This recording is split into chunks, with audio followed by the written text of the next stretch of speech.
अगर मगर बारी बारी जिया कोई उछाले, जिया नहीं गेंद लागे। Hello friends, good morning. সকলে কেমন আছো? আশা করি ভালো আছো। আমিও আছি খুব ভালো। তোমাদের সুস্থতা কামনা করে আমি সঞ্চিতা আমার নতুন আর একটা ভিডিও তোমাদের সকলকে অনেক অনেক স্বাগত জানাই। আজকে রবিবার দিনে কিন্তু থাকে আমার প্রচুর কাজ, কিন্তু আজকে এই রবিবারে কিন্তু বিশেষ কোনো কাজ নেই। কেন নেই বলতে, বাড়িতে যেহেতু কাজ আজ চলছে আর কি, সেহেতু ঘরদোর অলরেডি এমনিতেই প্রচুর নোংরা হয়ে আছে। সেগুলো আমি যদি আজকে এখন বাগাই, সাথে সাথে 1 ঘন্টার মধ্যে আবার সেই হয়ে যাবে। সেই জন্য কিন্তু কোনো কিছু বাগানো গোছানো করছি না। স্রেফ রবিবারে যে বেড কাভারটা চেঞ্জ করি সেটাই সকালবেলাতেই চেঞ্জ করে দিলাম, দিয়ে বিছানাটা একটু বাগিয়ে নিলাম। আর উপরে তো একদমই থাকতে পারছি না, কিন্তু করার তো কিছু নেই, তবুও থাকতে হবে। ঘরের এরকম অবস্থা হলেও করার কিছু নেই, তার মধ্যেই সমস্ত কিছু মিলেমিশে থাকতে হবে। আর সকালবেলায় তোমাদের দাদাভাই বেরিয়েছিল হাট দিকে, বাজার দিকে। ওখান থেকে নিয়ে এসেছে ঘুষো চিংড়ি। এই চিংড়িগুলোকে আমাদের এখানে ঘুষো চিংড়ি বলে, কাদের কি বলে একটু কমেন্টস করে জানাবে। আর তোমাদের দাদাভাইয়ের কিন্তু ভীষণ পছন্দের, পটল দিয়ে করতে বলেছে। আর পিঙ্কি আমার বান্ধবী, যে ও বলেছিল যে যদি পাও তো আমাকেও কিছুটা দিয়ে পাঠাবে, তার জন্য কিন্তু ওকেও কিছুটা দিয়েছে আর আমাদেরও কিছুটা রেখেছে। আর এদিকে তোমাদের দাদাভাই আমাকে পটল আর চিংড়িটা এনে রেখে দিয়েছে, দিয়ে কিন্তু জল ধরতে শুরু করেছে। কারণ প্রত্যেক দিনের জল ধরার কাজটা ওই কিন্তু এখন বেশিরভাগ করে, নিচেতে ও জল ধরে আর আমি উপরেতে জামা কাপড় ধোয়ার জন্য ধরি।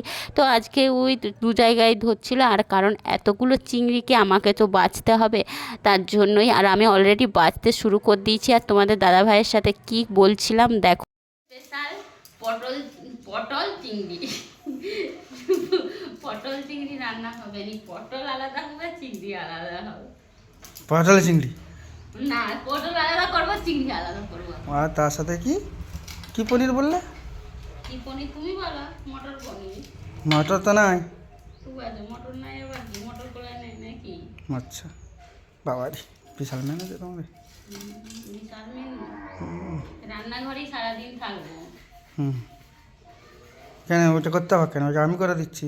আচ্ছা, দেখাই নাহলে আজকে নাহলে কালকে হবে ওটা। দেখাই যাক। ওটা কালকে হবে।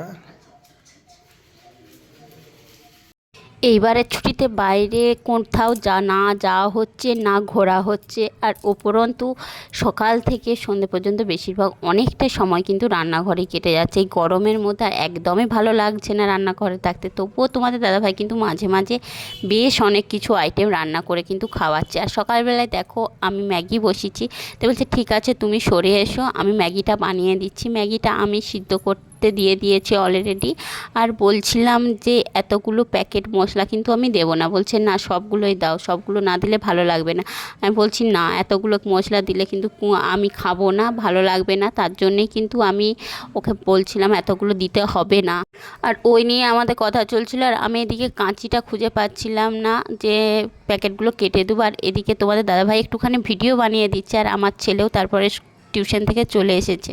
দেখো আমি ম্যাগিটা সেদ্ধ করে দিয়েছি, আর তোমাদের দাদাভাই এখন বানাচ্ছে। বলছে আমি শেষ ফিনিশিংটা আমি দেবো। দেখাই যাক শেষ ফিনিশিংটা কেমন হয়, টেস্ট। ওই 2 পাশে 3 প্যাকেট কাটা আছে, দেখো 5টাতে। শেষ ফিনিশিং ম্যাগির কেমন হয়। আর লাগবে মশলা? 3 প্যাকেট দিয়েছি। শেষ ফিনিশিং কেমন হয় দেখাই যাক, টেস্ট। নিজে বানানোর টেস্টটা নিজে খেয়ে খেয়ে তো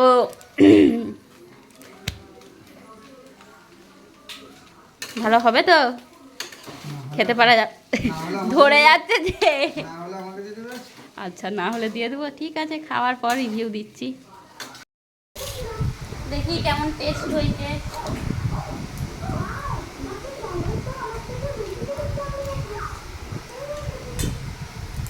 এবার ভাবছি মানে যদিন থাকবে রান্নার সাল থেকে আমি ছুটি নিয়ে দেবো। ছুটি নিয়ে দেবো। এত সুন্দর যদি কেউ রান্না করে, তাহলে কি আর নিজেকে রান্না করতে মন যায়? তাই না? তো তারপরে আমার আজ থেকে রান্নার সাল থেকে ছুটি। সত্যি দারুণ হয়েছে। হ্যালো ফ্রেন্ডস, দেখো তোমাদের সাথে আজকে একটু শেয়ার করি কি কি রান্না করলাম। রান্না করেছি ছোট যে চিংড়িগুলো দিয়ে, যেগুলোকে বলা হয় ঘুষো চিংড়ি দিয়ে, পটল চিংড়ি, এদিকে ঢ্যাঁড়স ভাতে আর বানিয়েছি, তোমাদের সাথে দেখাচ্ছি। দেখো এখানে আছে আম ডাল, আম দিয়ে এই যে মুসুরের মুগ আর মুসুরের ডাল বানিয়েছি আম দিয়ে।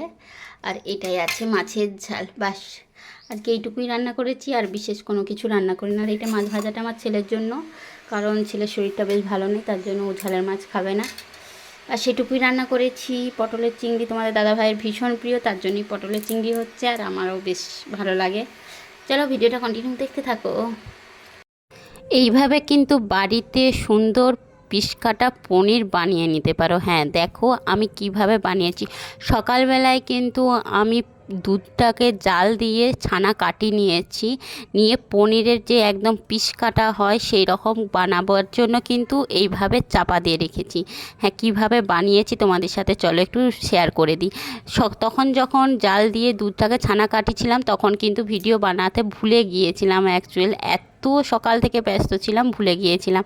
প্রথমে দুধটাকে যেমন নর্মালি ফুটানো হয় ফুটিয়ে নিয়েছি। আর আমার বাড়িতে কোনো ছানা কাটানো জল বা ছানা কাটানো পাউডার ছিল না, তার জন্যেই কিন্তু আমি লেবু দিয়ে ছানা কাটিয়েছি। কাগজি লেবু দিয়ে কিন্তু ছানাটা কাটিয়ে নিয়েছি। কাটিয়ে নিয়ে একদম একটা পরিষ্কার কাপড়ের ওপরেতে গরম গরম গরম গরম কিন্তু আমি দিয়ে হালকা করে পাতলা করে একটা চামচে বা খুন্তি করে কিন্তু মিলে দিয়েছিলাম।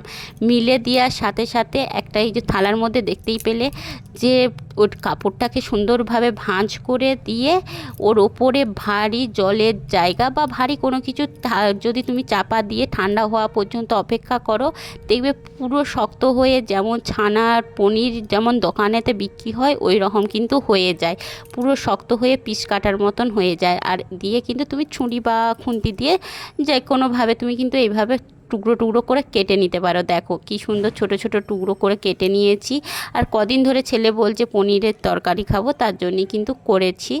আর দেখতেই পাচ্ছ সুন্দর হয়েছে বাড়ির পনির, এর মধ্যে না কোনো ভেজাল, না কোনো কিছু পাউডার, কোনো কিচ্ছু নেই।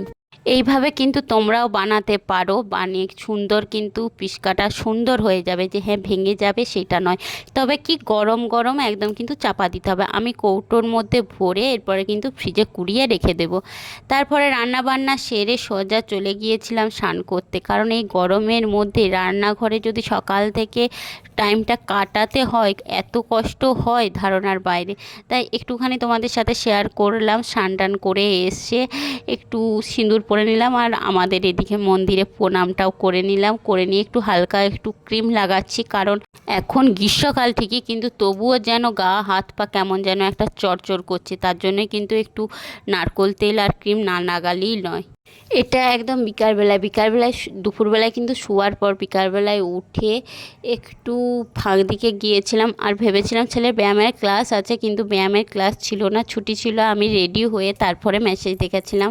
আর তোমাদের দাদাভাই তার জন্যই কিন্তু আমার গাড়িটা একটু ভালোভাবে মুছে দিচ্ছিল।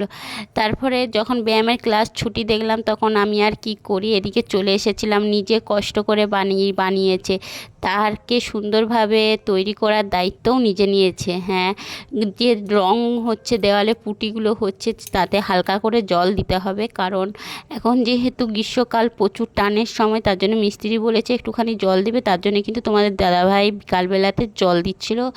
আর এদিকে আমি জিজ্ঞাসা করছিলাম যে কোট হয়েছে মানে কবার দিয়েছে বা আর কদিন লাগবে, কারণ এই বজবজানি নোংরা ইয়েতে আমার একদমই থাকতে ইচ্ছা করছে না। কিন্তু সে বলছে দাঁড়াও সময় তো লাগবে, সুন্দর জিনিস পাইতে গেলে তো একটু ধৈর্য ধরতে হবে। যাই হোক ধৈর্য ধরি। দেখো ফ্রেন্ডস এখন বাজছে রাত 8:10। আমি আমার ছেলেকে দেখো পড়তে বসিয়েছি। বিকালে তোমাদের দাদাভাই জল দেওয়ার পর থেকে সত্যি ভিডিও বানাচ্ছিলাম না, ভালো লাগছিল না। সারাদিনেও সেইভাবে কোনো ভিডিও বানানো হচ্ছে না। সত্যি কথা বলতে এই গরমের মধ্যে একদমই ভিডিও বানাতেও ইচ্ছা করছে না, আর ভিডিও এডিট করতেও ইচ্ছা করছে না। তারপর বাড়িতে কাজ চলছে, মানে যেখানটায় আমি নিজে কাজ করে অভ্যস্ত, একটা কীরকম একটা অস্বস্তি ফিল হচ্ছে। করার তো কিছু নেই, কাজ তো করাতেই হবে, তাই না? বাড়ির মধ্যে একটা কেমন বাড়িতেই কেমন একটা অস্বস্তি ফিল হচ্ছে নিজেরই। এক তো এদিকে গরম, এক চারিদিকে কাজ হচ্ছে, সে ধুলো ডাস্ট, সে কীরকম একটা পরিস্থিতি, একদম ভালো লাগছে না। না পাচ্ছি কোথাও যেতে, অন্যবারে কত ঘুরি, কত ইয়ে যায় না, কোনো কিচ্ছু না, না ঠিকঠাকভাবে সাজুগুজু করে ভিডিও বানাতে পারছি না, কোনো কাজ করতে পারছি, মানে কীরকম একটা অবস্থা হয়ে যাচ্ছে তার ঠিক নেই। যাই হোক, ভিডিওটা শেষ করব বলি একটুখানি শেষকালে ভাবলাম যে তোমাদের সাথে বকর করে নিই। আজকের ভিডিওটা এই পর্যন্ত। সকলে ভালো থেকো, সুস্থ থেকো, লাইক কমেন্ট শেয়ার, ইউটিউব থেকে দেখে থাকলে সাবস্ক্রাইব, আর ফেসবুক থেকে দেখে থাকলে কিন্তু ফলো করে দিও। আর আমার সত্যি কথা বলতে কি, ইউটিউবে একদমই ভিডিও পোস্ট করছি না, একটা শর্ট ভিডিও আর ব্লগ ভিডিও করলে একটি, তাছাড়া একদমই করছি না। যাই হোক, বকবো না, আবার নতুন একটা ভিডিওতে তোমাদের সাথে দেখা হবে। চলো, ততক্ষণ ভালো থেকো, সুস্থ থেকো, সকলকে টাটা।